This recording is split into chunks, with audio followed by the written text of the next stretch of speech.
Repérable de loin grâce à ses deux cheminées de 220 mètres de haut, elle tourne depuis 1968. La centrale thermique de Porcheville alimente en électricité Paris et sa région en cas de pic de consommation. Une activité essentielle. Mais les centrales thermiques rejettent des oxydes de soufre, d'azote et d'importantes quantités de CO2, principal gaz à effet de serre. Fioul, charbon, gaz, ces centrales fonctionnent à l'aide d'énergie fossile. Dès 2008, EDF a modifié la qualité du combustible utilisé.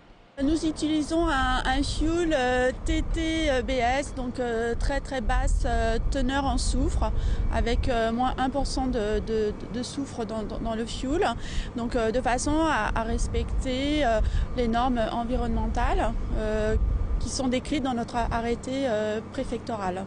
De plus, une directive européenne devrait s'appliquer dès janvier 2016. Elle impose de nouvelles normes concernant les centrales thermiques. EDF a devancé cette directive. La combustion d'une unité de production a été modifiée en 2011. 25 millions d'euros ont été investis pour diviser par 3 les émissions de dioxyde d'azote. En France, l'énergie thermique ne représente que 8% pour 80% d'énergie nucléaire. L'association Yvelines Environnement pointe surtout du doigt les autres grands pays.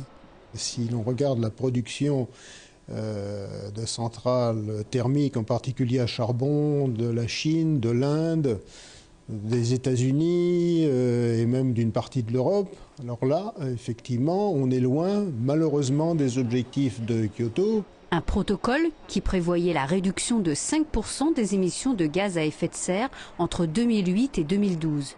Aujourd'hui, les experts prévoient plutôt une augmentation de ces rejets pour les 10 années à venir.